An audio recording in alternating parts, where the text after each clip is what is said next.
अस्सलाम वालेकुम friends, welcome to my YouTube channel cook with Neeta. आज मैं आपके साथ खड़ा मसूर पुलाव बना रही हूँ, वो भी मेरे स्टाइल में। तो चलिए बनाते हैं। इस रेसिपी के लिए मैंने यहाँ आधा किलो चावल लिए हैं। इनको मैंने 15 मिनट पहले भिगो दिए थे। यहाँ पे मैंने 1 पाव काली दाल ली है।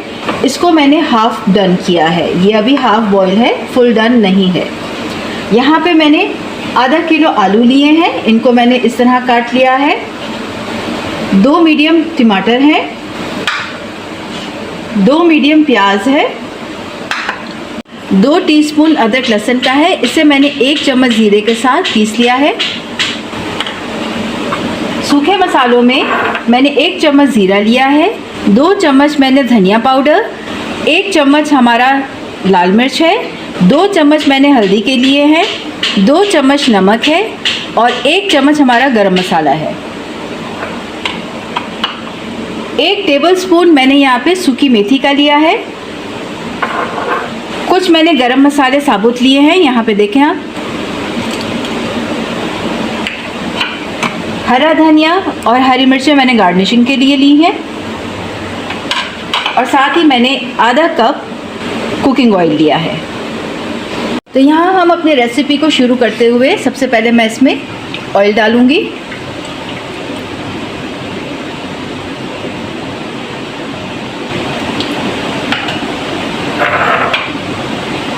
ऑयल डालते साथ ही मैं इसमें जो हमने प्याज स्लाइसेस में काटी हुई थी वो इसमें ऐड करूँगी।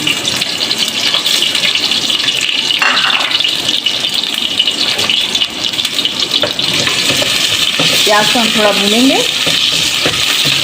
और यहाँ देखें, हमारी जैसे ही प्याज ने थोड़ा सा कलर चेंज किया है, अब मैं इसमें ऐड करूँगी जो हमने इसमें ज़ीरा रखा हुआ था, वो सिर्फ मैं ज़ीरा भी इसमें डाल रही हूँ।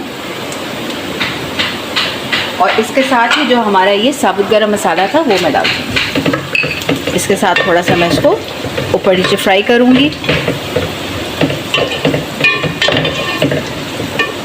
और अब मैं इसके अंदर ऐड करूँगी जो हमने अदरक लहसुन रखा था।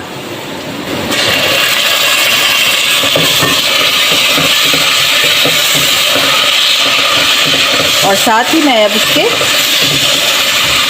टमाटर डालूँगी।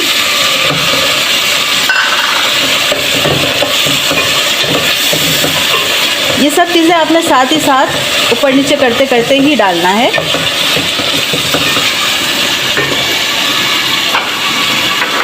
ये जो मसाले रखे हुए थे अब वो मैं इसमें सब डाल रही हूँ। साथ ही कसूरी मेथी है।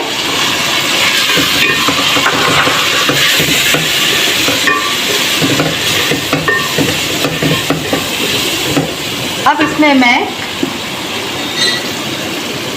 थोड़ा सा पानी आप ऐड करें ताकि हमारे जो टमाटर हैं वो सॉफ्ट हो जाए और मसाला भूनने पे आ जाए। और अब मैं इसको 5 मिनट के लिए धीमी आंच पर ढक दूँगी।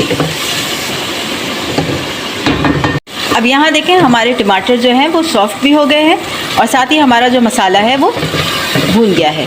अब इस टाइम पे मैं डालूँगी इसके अंदर आलू जो हमने यहाँ रखे हुए थे। ये आधा किलो आलू हैं। इन्हें डाल के मैं अब थोड़ा सा पानी यानी कि आधा ग्लास पानी में डालूँगी ताकि हमारे जो आलू हैं वो हाफ डन हो जाएं, यानी कि आधे गल जाएं, क्योंकि वो आधे चावलों के साथ फिर गल जाएंगे।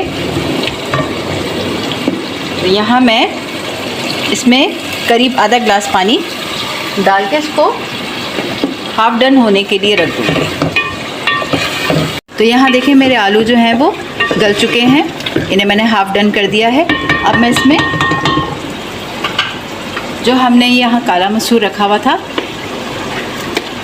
ये इसमें डालूँगी।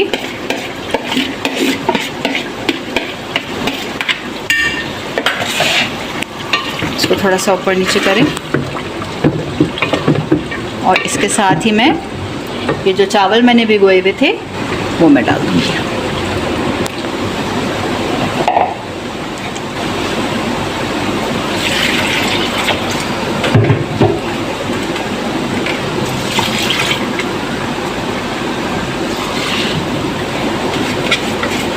इसमें मैं तकरीबन 2 गिलास पानी भर के डालूँगी। अभी मैंने 1 गिलास डाला है क्योंकि चावलों ने और हमारे दाल ने और आलू ने, तीनों चीज़ों ने पकना है।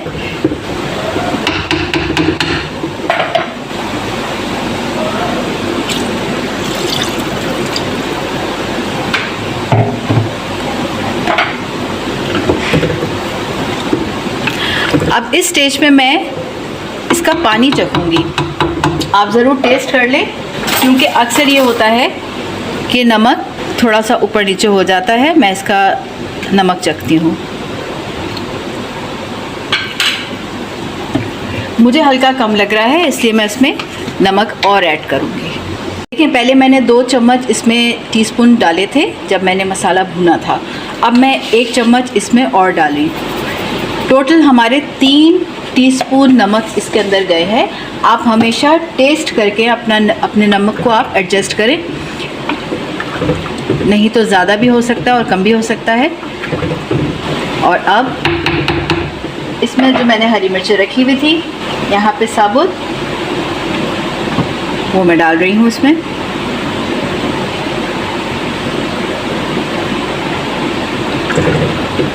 और इसको अब पकने के लिए मैं छोड़ रही हूँ। तो यहाँ देखें, जब पानी सूख गया था तो मैंने इसे 10 मिनट के लिए तवे पे दम दिया है। और यहाँ देखें, हमारे जो चावल हैं वो डन हो गए हैं। और अब मैं आपको इसको डिश आउट करके दिखाती हूँ। तो यहाँ मैंने अपनी रेसिपी को डिश आउट कर दिया है। अगर आपको मेरी ये रेसिपी पसंद आई हो तो मेरे चैनल को लाइक करें, कमेंट सेक्शन में बताएं कि आपको ये रेसिपी कैसी लगी। सब्सक्राइब करना ना भूलें ताकि आप लोगों के लिए इस तरह की और डिशेज़ मैं लाती रहूं। तब तक के लिए अल्लाह हाफ़िज़।